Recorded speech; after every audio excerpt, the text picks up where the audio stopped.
Hello students, welcome to Namankur digi lesson. आज हम लोकमाता अहिल्याबाई के आज हम लोकमाता अहिल्याबाई का अभ्यास करेंगे। निम्नलिखित प्रश्नों के उत्तर लिखिए। अहिल्याबाई को लोकमाता क्यों कहते हैं? अहिल्याबाई के शासनकाल में संपूर्ण प्रजा सुख और शांति से तथा समृद्धि से भरपूर थी, इसलिए लोग उन्हें लोकमाता कहते थे। मल्हार राव ने अहिल्याबाई को किस राह पर आगे बढ़ाया? मल्हार राव ने अहिल्याबाई की आंतरिक शक्तियों और क्षमताओं को पहचाना तथा अपने बेटे के समान ही राजनीति और युद्ध कला की शिक्षा दिलाई, घुड़सवारी सिखलाई। इस तरह अहिल्याबाई को एक अच्छे शासक होने की राह पर आगे बढ़ाया। अहिल्याबाई ने राज्य की बागडोर किन परिस्थितियों में संभाली? भरतपुर के राजा सूरजमल ने मल्हार राव को वार्षिक कर नहीं दिया तो मल्हार राव ने भरतपुर पर आक्रमण कर दिया। 3 महीने तक चले इस भीषण युद्ध में अहिल्याबाई के पति खांडेराव वीरगति को प्राप्त हुए।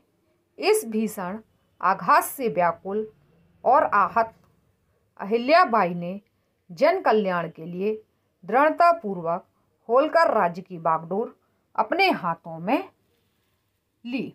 पेशवा राघोबा द्वारा आक्रमण किए जाने पर अहिल्याबाई ने क्या किया? पेशवा राघोबा द्वारा आक्रमण किए जाने पर अहिल्याबाई ने तुकोजी को पेशवा राघोबा से युद्ध करने के लिए भेजा और पेशवा राघोबा के लिए एक पत्र लिखा। इस पत्र में लिखा कि वह उनके पूर्वजों के राज्य को हड़पने का सपना ना देखे, वह स्वयं नारी सेना लेकर युद्ध करेगी। उसे मतलब पेशवा को नारी द्वारा हराए जाने का अपयश मिलेगा। यदि उसने विजय भी प्राप्त की तो उसके मुख पर एक विधवा के राज्य को हड़पने की कालिख लगेगी। पेशवा राघोबा पर इस बात का प्रभाव पड़ा और वह बिना युद्ध किए लौट गया। अहिल्याबाई ने होलकर राज्य को अपनी बुद्धिमानी और दूरदर्शिता से भयमुक्त कर दिया।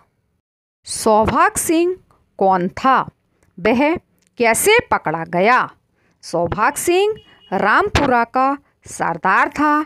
उदयपुर के राणा ने उसकी सहायता के लिए विशाल सेना भेजी। मंदसौर के युद्ध क्षेत्र में भयानक युद्ध हुआ। 63 वर्ष अहिल्याबाई ने युद्ध का संचालन किया। विरोधी सेना के छक्के छुड़ा दिए। सौभाग सिंह को पकड़ लिया गया। भीलों द्वारा लूटपाट की समस्या अहिल्याबाई ने किस तरह निपटाई?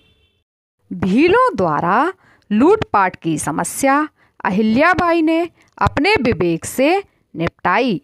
अहिल्याबाई ने भीलों के सरदार को ही यात्रियों की सुरक्षा का दायित्व दे दिया।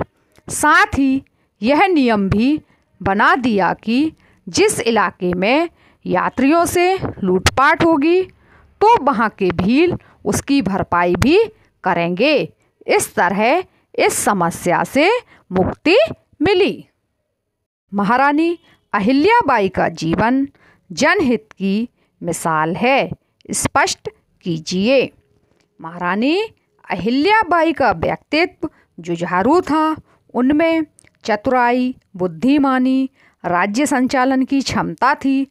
संपूर्ण प्रजा सुखी और संपन्न थी। वह समस्याओं को तुरंत निपटाती थी। सैनिकों के परिवारों की देखरेख करती थी। कृषकों को सुविधाएं देती थी। किसानों से कर बहुत कम लिया जाता था। उन्होंने उद्योग धंधों को भी बढ़ावा दिया। उन्होंने विद्वानों, लेखकों, साहित्यकारों, ज्योतिषों तथा कलाकारों को प्रोत्साहित किया। उन्हें राज्य में बसाया और उन्हें पुरस्कृत भी किया। इस तरह अहिल्याबाई का जीवन जनहित की मिसाल है। उन्होंने पूरे भारत में मंदिर बनवाए, जरूरतमंदों को कभी निराश नहीं होने दिया। रिक्त स्थानों की पूर्ति कीजिए। यात्री खालिस्तान होकर राज्य में विचरण करने लगे थे। कैसे? निर्भय होकर। यात्री निर्भय होकर राज्य में विचरण करने लगे थे। अहिल्याबाई ने 63 वर्ष की अवस्था में युद्ध का खालिस्तान किया। क्या किया? कुशलता से संचालन किया। अहिल्याबाई ने 63 वर्ष की अवस्था में युद्ध का कुशलता से संचालन किया। भारत के मंदिर खालिस्तान कला के अनुपम उदाहरण हैं। कौन सी कला के हैं? वास्तुकला के। भारत के मंदिर वास्तुकला के अनुपम उदाहरण हैं। निम्नलिखित शब्दों में से उपसर्ग छांटकर लिखिए। प्रशिक्षित, सशरीर, आघात, सुयोग, आहत, अपयश, वियोग, विजय, विचरण। इनमें क्या होंगे? प्रशिक्षित में क्या होगा? प्रा, सशरीर में सा, आघात में आ, सुयोग में सु, आहत में आ, अपयश में अप, वियोग में बी, विजय में बी, विचरण में बी। निम्नलिखित वाक्यों के समक्ष दिए गए विकल्पों में से सही मुहावरे का प्रयोग करके रिक्त स्थानों की पूर्ति कीजिए। अहिल्याबाई के सामने दिग्गजों के कालिख लगाना, छक्के छूटना, हार नहीं मान। अहिल्याबाई के सामने दिग्गजों के छक्के छूट जाते हैं। गृह कार्य में दक्ष वधू ने सबका खालिस्तान है। मन मोह लेना, घुटने टेकना, रास नहाना। महमूल। गृह कार्य में दक्ष वधू ने सबका मन मोह लिया है। अनैतिक कार्यों की पोल खुलने से व्यक्ति के खालिस्तान है। मुंह पर रंग लगना, मुंह पर कालिख लगाना, मुंह पर छींटे मारना। अनैतिक कार्यों की पोल खुलने से व्यक्ति के मुंह पर कालिख लग जाती है।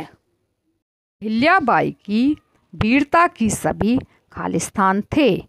भूरी भूरी प्रशंसा करना, विचलित होना, निंदा करना।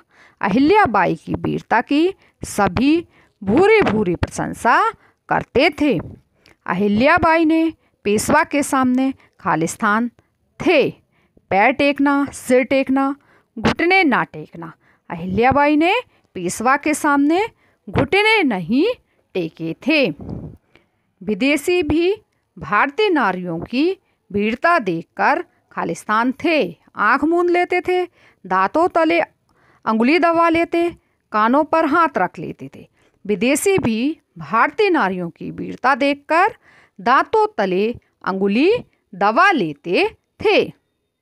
निम्नलिखित शब्दों के स्त्रीलिंग रूप लिखिए। शीलवान, बुद्धिमान, सुत, घोड़ा, नाना, जेठ, सेठ, ठाकुर। उत्तर क्या होगा?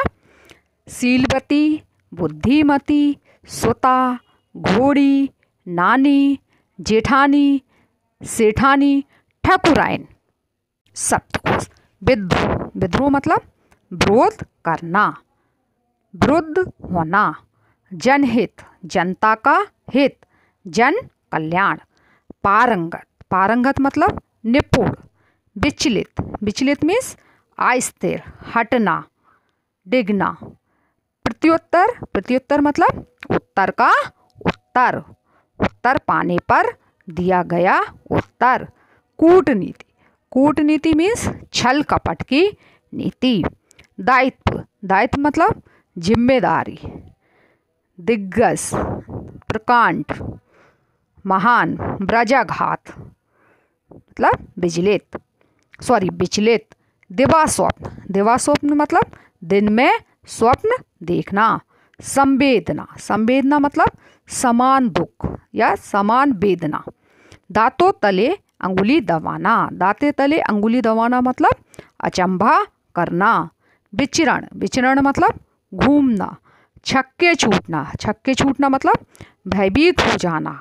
छीणकाय मतलब कमजोर शरीर वाला। दुबले मतलब पतले शरीर वाला। अपयस मतलब बुराई।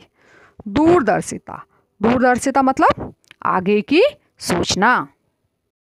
Thank you students.